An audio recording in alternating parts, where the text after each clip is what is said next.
Dr. Jude Knight and Peri Maxwell. Ladies, thank you so much for taking the time to talk to us. Thrilled to be here. It's delightful. I've been looking forward to it. I feel so lucky because I get to talk to new authors every week, and I love the combinations. Like I love it when you all were having your own mutual admiration club before we started talking, and that's so much fun for me to get to see, and also to talk to new people every week is so much fun. So I really appreciate you taking the time. We were not able to talk to Alexa Aston, who has a release this week, Polishing the Duke. And Maggie Anderson also has a release, which is The Duke's Masquerade, which is the first book in the Improper Lords series. So it's a brand new series starting for her. So I'll make sure I put the links to both of those books in with the links with your books in the comments. So if you haven't gotten them yet, you have a chance to get them. But before we get to the link part, I'd love, Jude, if we could talk about your book, which is The Talons of a Lion, and this is related to the fairy tale series, isn't it? It is indeed. The hero of The Talons of a Lion is an older brother of the sidekick of the hero of next month's book, One Perfect Dance. So, and I've just received acceptance for Dragonblade for another 4 fairy tale books. Oh, wonderful. Next year. And I know, right? Isn't that neat? And the oldest brother who we meet in both The Talons of the Lion and One Perfect Dance is going to be my Rapunzel. Oh, fun. Some 20 years earlier. Oh, no, more than that. So yes, fun. So what's the fairy tale that this one is based on? Well, if I tell you that the heroine is Lady Frogmore and she lives in Pond Street, that should be a clue. Yeah, there's some kissing that's probably going to have to go on.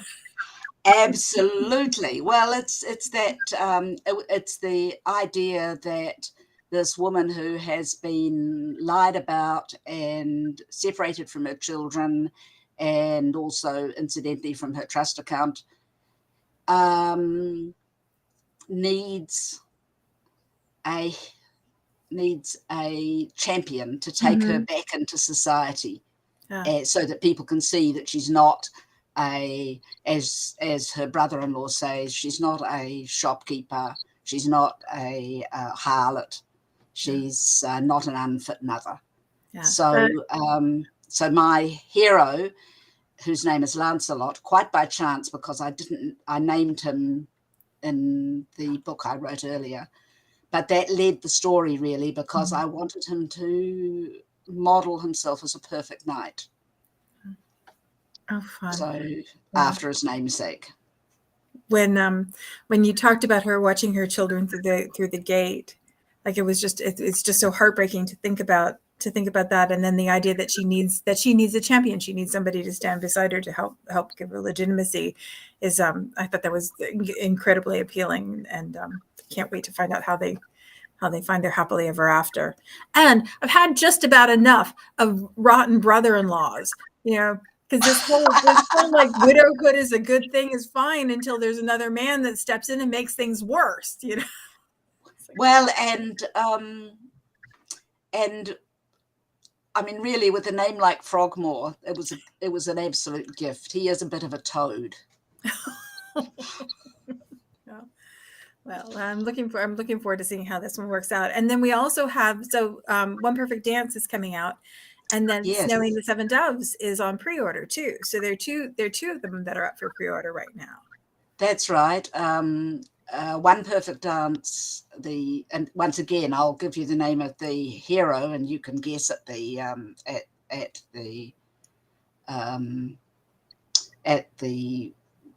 fairy tale. His name is Ashby, but his stepbrothers call him Ash Boy. And that should be enough, really. Okay, I got it. Yeah. So my Cinderella character. Too long, but I got it. And he is about to break free. He's about to go off on a world tour as the secretary to a duke's son, when he's invited on the to a ball that takes place on his 21st birthday, the day that he can get away from his stepfather. And it's a girl from his village whom he always liked. And they can't dance together because he can't dance. He has an injured leg. And that the name of the story comes from the fact that that the one thing she wanted for her first ball was one perfect dance. And she sits out the dance with Ash. And that's and it's 16 years before they get their dance. And in fact, the stepbrothers come in again and interrupt with that one too. So that's one perfect dance. Snowy and the Seven Doves again should be fairly obvious. They're soiled doves. The seven of them find him in an alley, badly beaten, and raise him in their brothel. And when he's 25, they tell him who he really is. And he goes out to prove his right to a viscountcy and to prove that the man who currently holds it has stolen it off him. So that's so I am having fun with fairy tales. And the stories are perfect, and I love that the gender roles are reversed for the hero and the heroine in the fairy tales. I love everything about the series. Well, I just have to tell you that when I was trying to figure out my Rapunzel, I suddenly realized that that furniture in those days was stuffed with horsehair, and horsehair makes perfect ropes. Now, how's that for serendipity? That's better than tying bed sheets together. I know, right? So that was fun too. So I'm looking forward to writing that one. The one that's coming out that is already in the hands of Dragonblade and that I got back from the wonderful Cynthia, my editor, yesterday. So that's my job this afternoon, is to start going through her edits. That's I know name goes blank. Perchance to Dream, and it's based on Sleeping Beauty. Oh, fun! And the hero is John, who was the best friend of Peter in Lady Beast's Bridegroom. Oh, I love it when they interconnect too, and we get to see characters that we've already fallen in love with. We get little glimpses of them. I love that, especially if we can see them happy. Just like little snippets of them happy, so that in my head they can stay happy forever. Because it's just he's pretty miserable when the story starts because he made a very bad marriage, and has been hiding away in Cumbria ever since his divorce. With his butler threatening to shoot anybody that steps on the property. Wow. So the butler was called Thorn in Lady Beast's Bridegroom because I knew that he had to be in a tower by his story, surrounded by thorns. Yeah. Well, we're gonna watch patiently. Beauty, right? So it's fun. I'm enjoying it. Oh, it's a great series, and I love that the Lion's Den book connects with that series, and then also connects with the Lion's Den Interconnected World, because I think that's such a fun setup too. The idea that we can have so many different authors and so many different voices writing in this connected world, so you get bunches of characters and things. So. I should perhaps also mention Crossing the Lion, which is going to be a Night of Lions, and which is a retelling of the story Snow White and Rose Red. Oh, wonderful! So Night of the Lions is like the cover on that one is just so swoon. Oh my goodness, it's lovely, and it's 99 cents. So if you don't have it, you should. It's coming out in August, and it's going to be full of wonderful stories. Yeah. And Snow White and Rose Red, for those who don't know, is the I can still sing all the songs that were on the record my father used to have. It's about two girls who live in the forest with their mother, their widowed mother, and a bear comes looking for shelter in the dark of the winter. And when as spring comes on, they keep running across this dwarf in the forest, and the girls keep rescuing the dwarf until eventually they discover the bear about to kill the dwarf, and he explains that the dwarf turned him into this form and has been keeping him in this form. So they step back and let the dwarf, the bear, deal to the dwarf, and then Rose Red marries the bear, who is now a handsome prince, and Snow White marries his brother. So that's the old story this is based on. I had no idea. That's like talking bears and evil dwarves. I know, right? I had no idea. So my heroine's name is Ursula, which means bear. There you go. Oh, that's awesome. Well, I've just I've got very depressed when I had to throw out 7,000 words as preamble, because it just didn't. I finally got to where the story was supposed to start. Yeah, it's the worst feeling, but it's so much better when you find it than that feeling when you're kind of wandering around going, I know there's something wrong, but I don't know what it is. I just know I'm stuck and there's something not right. And you have to just kind of like, it's like bashing around in the dark until exactly. And you can't ramble in short form. No, there just isn't time. No. Everything has to do a job, Yeah. Awesome. Well, it's an art. Yeah. And it's an art I haven't accomplished yet. It's about, my books are so long. It's about limiting the number of subplots, largely. Yeah. If you've only got one plot, you can tell a short story. If you've got, when you add in all these other wonderful things like wine from France and marvelous stuff and a nasty suitor, all of those things add extra plots. Then we need extra words. We need extra words. So, which is a lovely segue into Peri's book, which releases this week as well, which is His Spirited Lady, and it's part of the Enterprising Women series. It's book 2, and I love this, that he fell in love with the prettiest whiskey maker in and they have this fake relationship that turns into a real thing. I love fake dating ones. So that's one of my favorite tropes. So can you tell us about your book?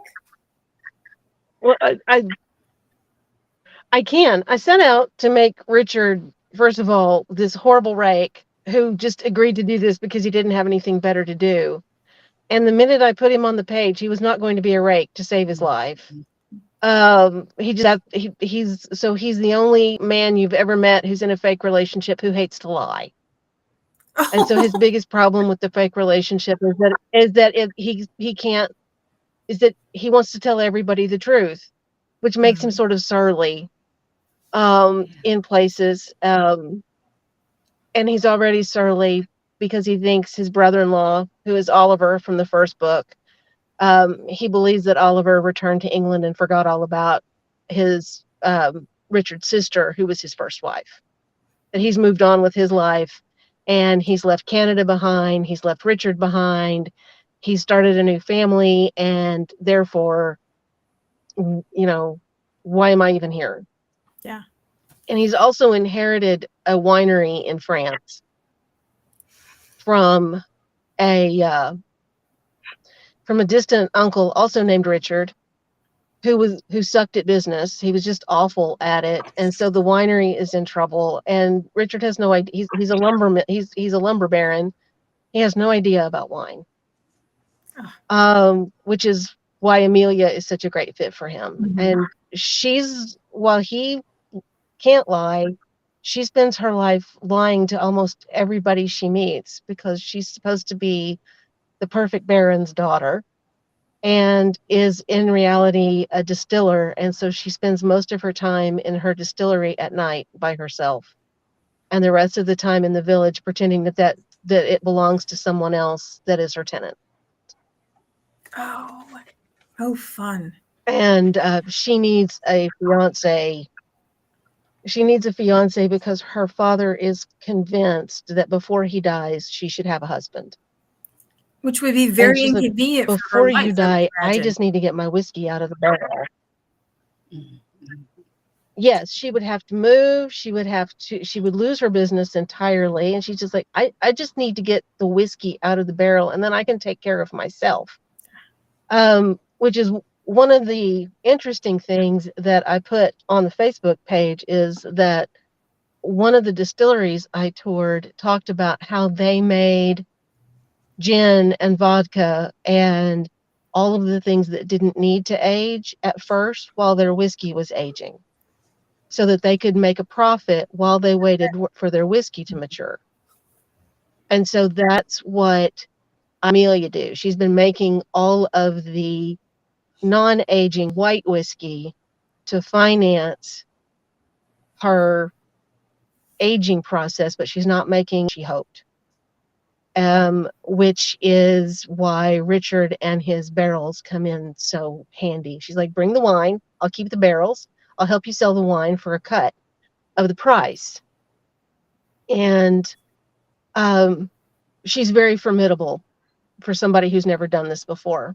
She's very determined. But she'd have to be. Like, that is not an insignificant undertaking. And I gave her the details you put in about the process, Peri. Oh, thank you. It took a lot of very fun research to do that. I was going to say, if you ever need a research buddy, I would be happy to sign up for that. The tasting side, I have taken more distillery tours than my mother probably thinks is good for me. But it's like, how do you do this? And how do you do that? And what does that look like? And yes, I mean, and there's a fair amount of drinking cocktails involved in that, because I wanted Amelia's whiskey to taste differently. Yeah.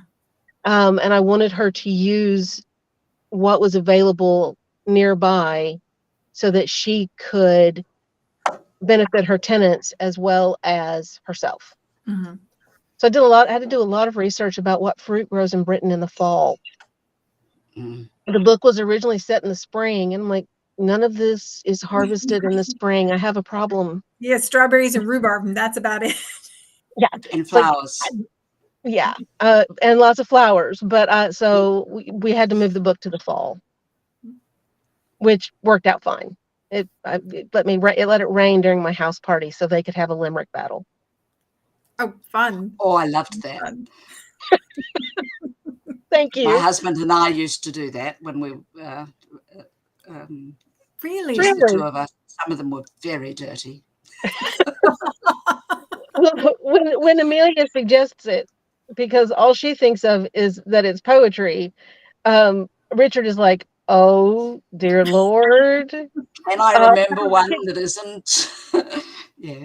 He's like, do I have one that's yes. I really resonated with that. Thank you. But no, so basically it is this book between this woman who lies all the time, and for a good reason, and a man who just really thinks she should tell the truth and own up to it. And it becomes that him encouraging her just to be herself. Oh, that's lovely. And her encouraging him to accept the family that he has. Yeah. Oh, that's lovely. Those are really lovely themes. And he gets to have a fight with Oliver about his dead sister, which was fabulous to write. Yeah, I can imagine something that needs to happen. So yes, and I have to tell you, Jude's book about the seven doves. Book 3 in this series is Drake's book, and Drake, and the name of it is His Secret Madam, or His Secretive Madam, because Drake's heroine is a madam, so she's running a brothel in London. I'm very excited about that, because he's been the very prim and proper man behind the scenes for 2 books now, and it's time to shake him up. He gets well and truly shaken up in his book. Yeah. So I'm excited about that one. Yeah. I think those are the most fun ones to write, because you can see somebody in their perfect world with their ideas of how everything goes, and then you're like, oh no, we're going to do this instead. And you get to Yeah, see yeah. you get to see how Drake created this perfect world for himself, and why he's so reluctant to let go of it. Yeah. So I'm very excited about that. I think my favorite line is he sits down with Oliver because Oliver's caught him kissing the madam, and he goes, "Please don't tell Thea. Just please don't tell. And whatever you do, don't tell Ferrand." I mean, so he and Richard don't get along that well. Yeah. So he's very loath to let Richard know anything about his life. Because And it's going to be Richard who figures out his big secret, because he has one. Drake is very protective of Amelia. Drake is incredibly protective of Amelia, and he was equally protective of Thea, but in a different way. But Amelia reminds him of a little sister, and so he's very protective of the people that he works for. Well, thank you, because I've been hoping you'd do his story. Yes, he's next. He's been rather reluctant to get started, so I'm sort of behind, but he'll get there. By hook or by crook, he'll get there. Oh, well, it sounds like so much fun. Jude, who's your buddy? Who's the cat? Who's your buddy behind you? This is Ruby. Bob and I got a kitten each for our 40th wedding anniversary. Oh. And so I named my kitten Ruby. And this is Ruby, and she's coming up to 12 years old. So Oh my goodness. Oh, wow. She's a little older than she was, but she still does delightful things. Like 2 or 3 days ago, she brought us a present of a mouse, and we still haven't found it. Oh no. But we love her anyway. Yeah, mine at least would leave pieces and not the whole thing. So it was well and truly alive. Yeah. I would suspect totally uninjured, because she's got quite a soft mouth. Yeah, well, she probably just wanted you to have a chance to hunt too. You know, That was it. it. To do that. The only thing we managed to be able to catch is the can opener, and surely we could do better than that if we tried. So what is Bob's kitten's name? Tiger, because she's a tiger tabby. Oh, fun. So Ruby and Tiger. I love those. Mm-hmm. We have two. We have Suitcase, who is a long-haired Dilute Tortie. So she's gray and orange. And right now, if you look in our house, little tufts of cat hair just float on the breeze. She's shedding at the moment. Yes. And the other one is my husband's cat, who is a gray tabby, and his name is Lindy. It's short for he was named for Charles Lindbergh. So it's Lucky Lindy. And he is well and truly my husband's cat. They're a bonded pair. Mm-hmm. Mm-hmm. And Suitcase is mine. So what do you call Suitcase? Because Lindy you can call Lindy, and you can call Ruby, and you can call Tiger, but what do you call Suitcase? Suit. Okay. Yeah, suit. It's a bit of a tongue twister. It is, right? It can be. And so yes, when she showed up on the back porch, because she adopted us, we were watching the Jesse Stone mystery series on Hallmark, and his deputy is named Suitcase, and it's my husband's favorite series ever. And so and we thought Suit was a boy, so we named her Suitcase. And it stuck. And Greg's like, maybe we should change her name. I'm like, no, we're not changing her name. Her name is Suitcase. Yeah. So yeah, Suit works. Pretty Girl works. I mean, she basically just kind of looks at you and blinks no matter what you call her. She's going to come if she wants to. She will come faster if you have treats. Oh, this is right. Yeah. So shake the treat. Shake the treat. Shake the treat. container, Yep. and that works. I've learned that if I jiggle the handles on the drawer where we keep the treats and the toys, they both come running eventually. Yeah.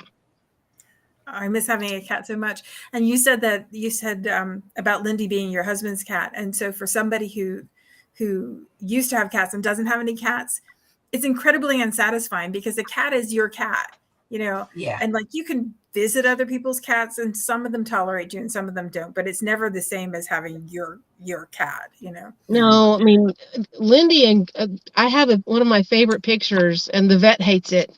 I will just tell you, the vet hates this picture. We travel with the cats on vacation, and Lindy has a tendency to get car sick. And then after he gets car sick, his immediate thing is he wants to cuddle with Greg. And so Greg is driving, and Lindy's all draped over his shoulder taking a nap while driving because all Lindy wants to do is cuddle because he feels bad. Yeah. And they watch TV together. When Greg leaves for work, Lindy runs around the house and cries like a dog. I mean, it's just pitiful. And I go, I'm here. And he runs the other way. He's like, no, I'm just going to go hide under the table until Dad gets home. Yeah. Completely substandard human. Yeah. No. Yeah. No. Yep. Totally. Oh, well, Ruby will accept Bob if I'm not available. But Well, that's good. But Tiger just sleeps. Well, how old? Tiger must be 12 too, right? Yes, that's little 12-year-old cat. You earn the right to sleep. You can sleep as much as you want, I think. Yeah. Yes. Absolutely. She's always been one to sleep, though. She sleeps. She finds a sunny spot, goes to sleep, and occasionally cracks an eye open to see what Ruby's up to. Well, I'm glad that Ruby got to visit us today. That was nice. It was nice Yeah. to have a chance to see her. I'm always glad when the cats show up because Maeve's cat will show up sometimes when we're talking. There she is. She's now asleep on the spare bed. I have a. I can do this. Let me see. Now we've gotten Jude sideways. I have a fit out in my wardrobe in my spare room. Oh, nifty. Oh, how nice. That's something that we haven't done that we probably should probably should do is do like little office tours, because I know sometimes people have like actual offices, and sometimes people work like all around their house, and then sometimes people set up backgrounds so that they can do it, but it's like maybe we should do office tours from now on when we do these chats, because it would be nice to see where everybody's working. But not New Car, Mary. This is not where I'm working, but yes, this is my office tour today. Yes. Yeah.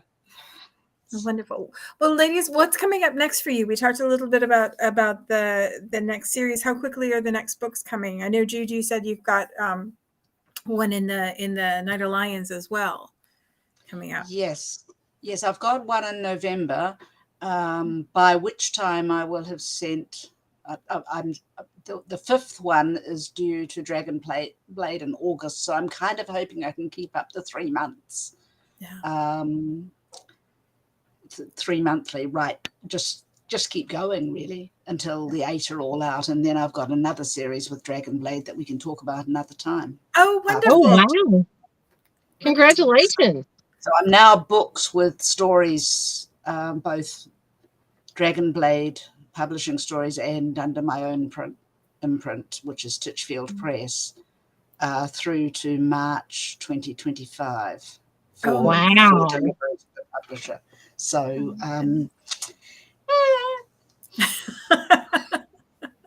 know it's like there's something both lovely and terrifying about like having a set schedule. I don't know if your heads do this, but I get very excited about a story, and I have things set out, and I'm also very pragmatic. I'm like this and this and this and this, and then something will come along, and it's like, ooh, that was more better. I want to. Wow. Yes. That was more fun, and then it feels like you're kind of sitting there going, but and it's almost like adultery to the story you're on. Isn't it? You're cheating. You're cheating on your deadline. And that idea that somehow it's just not quite as enticing as the new shiny thing, which is I know. So I have a. She has a There's schedule. master plan. There's the master That's plan. my monthly my monthly deadline's all color coded. So am I obsessive? Yeah. Just a bit. I could use a bit of obsession, quite honestly. I could use a bit of obsessiveness. Are you a So, planner? Sort of. That was not a very committed answer. Once I have to work out, either have to work out my characters or the plot, and then the other falls into line. The first 3 months of this year, I changed jobs. I had a minor health thing, which I did not expect to derail me as much as it did. And some various little things happened. So I'm behind on book 3, but I think it's supposed to come out in July. If I can get it done remotely on time. Or, not quite so far over deadline. I feel had like a it's really looking sternly in this situation, but I'm not sure that I'm the stern person. well. I'm looking at myself sternly every time I wake up in the morning. It's like, you did not get far enough yesterday. Yeah, but there's a certain grace required too when stuff happens. I don't think we're very good about giving ourselves grace for things that happen. So it's finally all fallen together. The burnout from my last job is fading, so that I'm actually able to put some words on paper and feel energetic about everything. I find hiding in the library, my local library, is a huge help. So every Saturday, library. I love libraries. And I go get my study carrel, and I lock myself in and stare at a blank wall. And so nothing distracts me. There is nothing there that's going to interfere with writing, and I get so many words done when I do that. Yeah, and there's just the right amount of ambient noise in the background, like you're not stuck without anybody alive around you. It's just exactly the right amount. Yep. And so, but His Secretive Madam is supposed to come out in July, and then I have to pitch the next somewhere between 3 to 6 to see if they'll take me, even though my deadlines kind of whoosh as they go by. Hopefully that will not be a problem. And you've met all the heroes or heroines for the next 3 in Amelia's book. Oh, fun. So they're all there in various shapes. At least one of them is there, so that when you see them show back up, let's see, we have a wrong room romance coming up, an older couple coming up, and I think I've got an amnesiac on a road trip. Oh my goodness. For one of them. Yes. How fun. So we'll see about that one as well. And so hopefully those will get picked up, and then I can move forward. So because they're going to be fabulous stories. I really love them. I've got and the of course the wrong room romance turns into a arranged marriage. Or forced marriage, as the case may be. Those are some of my favorite ones. So. Yes. Yeah. So if you're reading Richard's book, it's Jasper, Amelia's cousin, is the hero in that book. In that book, right? Awesome.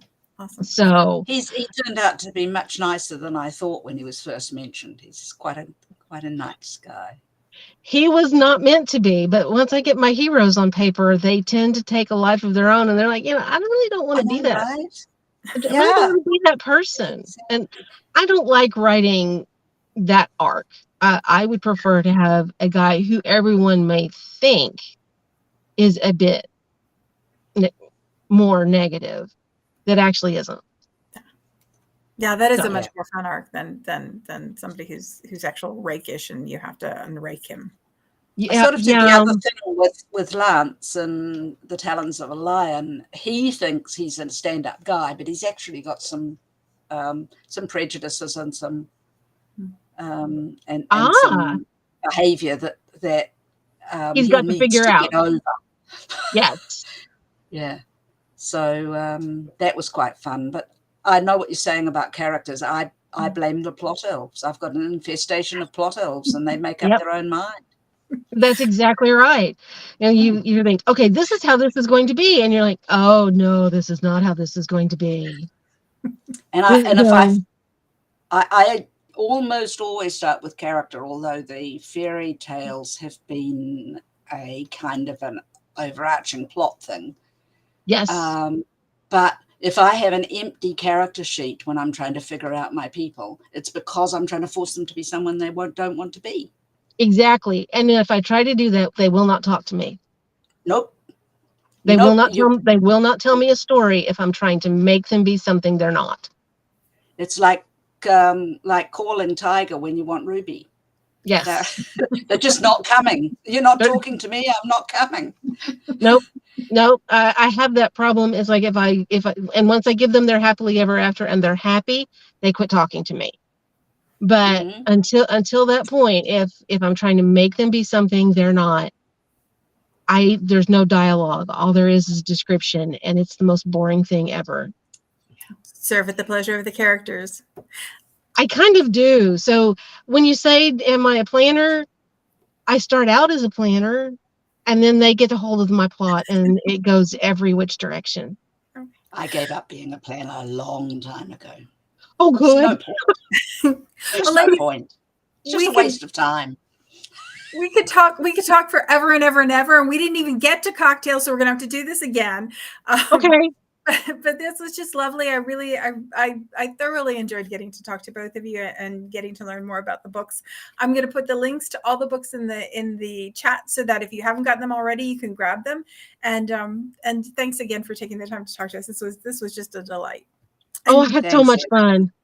Thank you so much. It's been lovely meeting you. It's been lovely meeting you as well. Bye-bye.